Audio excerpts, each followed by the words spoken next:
What's happening? What's going on? What's good, everybody? As you see, Apollo is weaning the puppies. This is what it looks like when a mom naturally weans her puppies. A good mom, I should say. There are some bad dog moms who are a little more harsh with their puppies, but Apollo doing a good job. They are 6 weeks. They'll be 7 weeks old this Thursday. So this is super natural for her to do. A very natural way for her to do it. I love it. I love what I'm seeing because it also communicates to them the noise she's making, the body language communicates to them what she wants. And I like that she does that because by the time they go into new homes, if there's other animals there, they'll be able, well, other dogs specifically, they'll be able to communicate with those dogs almost immediately. Um, and you have less fights and less, it's less dangerous, um, less dog aggression, or at least less pack aggression if they can at least understand how to communicate with the dogs in their pack. And so times like this goes a long way for them. Someone's up there chilling. He don't really mess with the puppies like that, so he just goes and chills. But this puppy here is not. You see someone just walk away, and they come in his direction, or just go somewhere else. But all of this stuff, all of these things, all of this communication that they have in between each other, it all goes a long way. So someone will go back up there and he'll growl, and they'll stop following him. He'll growl, they'll stop following, they'll leave him alone. But stuff like this goes to another point that I was making about how to get a good dog.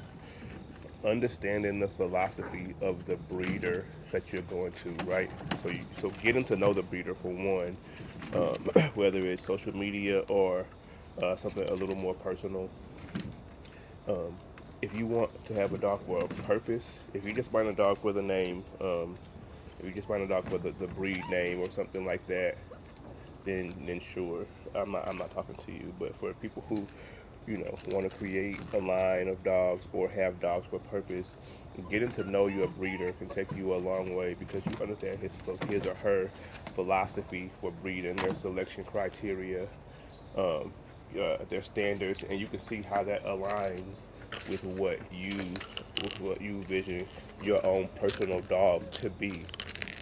If that aligns with what you agree you vision your own personal dog to be, and so then that's great. So what you have to do though is you also have to see the level of time or the level of work or even the direction that breeder has taken his dogs into, and understand that, because having a good dog, if you went and bought a great husky from a great husky breeder, and that great husky was pulling sleds, it's not you're not just gonna go buy a puppy and put a sled harness on it and it's gonna automatically pull sleds. You're gonna have to understand what that breeder did to get that dog to that level.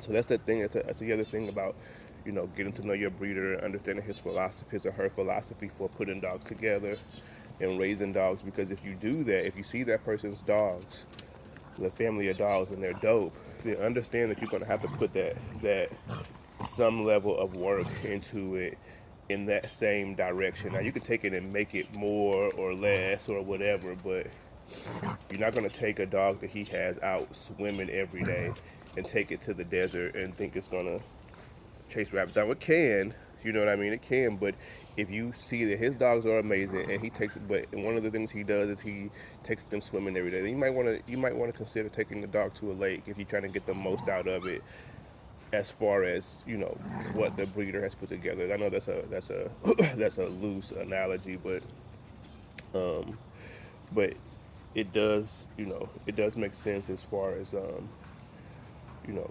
raising a dog, getting a dog from someone. And expecting it to be a great dog just because of the title or who you got it from. You also have to kind of align your goals, your philosophy with a breeder who is breeding dogs in that direction already. So, getting to know your breeder will take you a long, long way. You know what I mean? I have, I before I started breeding in the direction that I'm in now, I would go to breeders that I would never ever in a million I wouldn't go to in a million years today. You know, breeders that I went to 25 years ago, I wouldn't go to them in a million years today. I mean, I went to them because they had the breed that I wanted. I would breed my own dogs for purpose, but I would buy dogs within that breed just based on other goofy stuff like pedigrees or something like that. Not to say people who do that are goofy. I'm not saying that about you. I'm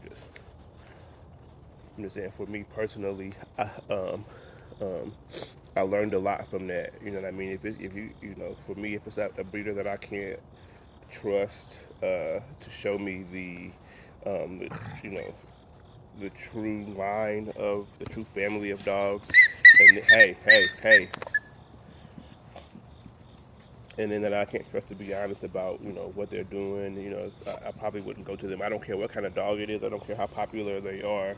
I need to see what I need to see. I need to understand what some. I need to understand some things before I get a puppy from someone, even if it's free, even if it's a free puppy. Before I decide, I mean, because I'm not just into um, collecting dogs. Me personally, um, so even if it's a free puppy, like it still needs to fit, and it still needs to come from someone whose philosophy for breeding, testing out dogs, their their